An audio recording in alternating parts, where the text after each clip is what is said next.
သားသမင်းတွေအတွက်ကုန်ယူနေတဲ့အောင်လာပြည်သူများအားလုံးပဲမင်္ဂလာပါရှင်။အခုဆိုရင်အောင်လာရဲ့သားသမင်းတွေကတော့ငငယ်ရွယ်နဲ့မိဘရဲ့လမ်းပြကောက်ဖို့ပံ့ပိုးပေးမှုတွေကြောင့်အခုဆိုရင်အကစားဘက်မှာအောင်မြင်ထူးချွန်နေကြတဲ့သူတွေဖြစ်နေကြပြီဖြစ်ပြီးအခုဆိုရင်အောင်လာကသူ့ရဲ့သားနေရာကို MMA လေ့ကျင့်သင်ကြားနေပြီဖြစ်ပြီးသူ့အနေနဲ့အီတန်နဲ့အောင်ဂျီလီတို့ကအခုလို MMA ကိုစတင်ထွေထွေခဲ့တာကတော့အစောဆုံးဖြစ်ကြောင်းထုတ်ပြောလာခဲ့ပါတယ်။အောင်လာကတော့သူ့ရဲ့သားသမင်းတွေအပေါ်အကောင်းဆုံးလမ်းကြောင်းပေးနေပြီဖြစ်ပြီးသားနေရာကို MMA စတင်လေ့ကျင့်ပေးနေပါပြီ။အဲဒီပေါ်မှာလည်းအောင်လာကသူ့ရဲ့ social media ပေါ်ကနေမျှဝေပေးထားခဲ့ပါသေးတယ်။အဲဒီအကြောင်းလေးတွေနဲ့ပတ်သက်ပြီးတော့လည်းအောင်လာကအခုလိုပဲပြောဆိုလာခဲ့ပါတယ်။အောင်လာကသားနှစ်ယောက်ဒီနေ့ MMA စလေ့ကျင့်နေပါပြီ။ဒီကလေးတွေကနဘန်နဲ့ MMA နဲ့ထိတွေ့ခွင့်ရတာကျွန်တော်တို့ထက်အများကြီးစောပါတယ်။သူတို့ကတိုက်ခိုက်ရေးသမားဖြစ်ရန်ရွေးချယ်တီဖြစ်စေမရွေးချယ်တီဖြစ်စေသူတို့ပေါ်တွင်ပဲမူတည်ပါတယ်။အခုတော့နဘန်လုံးဖို့တည်ယူနေပါပြီလို့ပြောပြလာခဲ့ပါတယ်။အောင်လာကတော့သူရဲ့သားသမီးလေးတွေကိုအကောင်းဆုံးပြုထောင်ပေးနေပါတယ်။အခုဆိုရင်အီတန်နဲ့အောင်ဂျီလီတို့က MMA စတင်လေ့ကျင့်တင်ကြားနေပြီဖြစ်ပြီးပြည်သူတွေကလည်းအားပေးနေကြက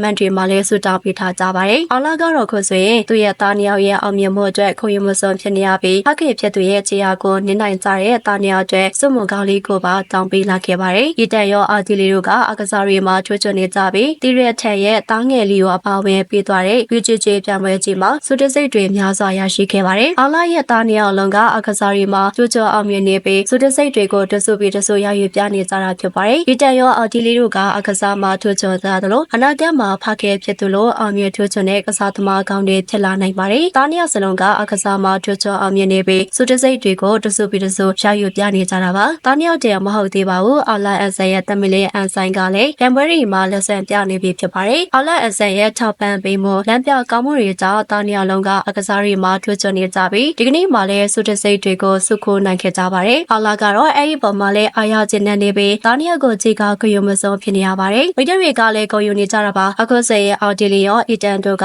အငယ်တဲ့ PJJ ပြန်ပွဲတွေမှာနိုင်ပွဲတွေရယူကရလက်ကောင်းတွေကိုပိုင်ဆိုင်လာနေပြီဖြစ်ပါတယ်။အော်လာရဲ့သားနှစ်ယောက်လုံးကတော့ဂျိုဂျက်ဆူအရန်ကိုကောင်းလာပြီးပရိမာစုတွေကိုတိမ့်ပိုက်လာနေကြတာပါ။အော်လာကတော့အဲ့ဒီပုံမှာလည်းဂုဏ်ယူမဆုံးဖြစ်နေရပါတယ်။အခုဆိုရင်အရန်ကိုချစ်စရာကောင်းတဲ့အော်လာရဲ့တမင်လေးကလည်းပြန်ပွဲမဝင်သေးပေမဲ့တင်တန်းမှရလက်ကောင်းနေပြီဖြစ်ပါတယ်။အော်လာအဆန်ကတော့သူရဲ့သားသမီးတွေကိုအကောင်းဆုံးပံ့ပိုးပေးသွားမှာဖြစ်ပြီးအနာဂတ်မှာအောင်မြင်တဲ့ကစားသမားတွေဖြစ်မြင့်တွေ့ချင်နေတာဖြစ်ပါတယ်။အော်လာကသူရဲ့ဘဝရည်မှန်းချက်အကြောင်းလေးတွေကိုလည်းထုတ်ပြောပြလာခဲ့ပါတယ်။အခုဆိုရင်အော်လာက MMA ပွဲမှာရှင်ပြိုင်ကစားလာခဲ့တာကြပြီဖြစ်တယ်လို့သူကစားလာခဲ့တဲ့တက်တန်းကလည်းနှစ်20တောင်ပြည့်တော့မှာဖြစ်ပါတယ်။သူရဲ့ဘဝရည်မှန်းချက်လေးတွေကိုပါအခုလိုပဲထုတ်ပြောလာခဲ့ပါတယ်။အော်လာအဆန်ကကျွန်တော်တို့ဖိုက်တာဘဝကနေအနာယူပြေးသွားတာနဲ့နီးပြဘဝကိုတေချာပေါက်ကိုပြောင်းမှာပါ။နီးပြတယောက်ဖြစ်လဲလှုပ်သွားဖို့စဉ်းစားထားသလိုဗန်းချန်ပီယံရှစ်ဖက်ကနေလည်းနောက်ထပ်အလုပ်ကိုင်ခွင့်လန်းတွေထပ်ပြီးတော့ဖန်တီးပေးလာအောင်မယ်ဆိုရင်လည်းစုပ်ကိုင်သွားမှာပါလို့ပြောပြလာခဲ့ပါတယ်။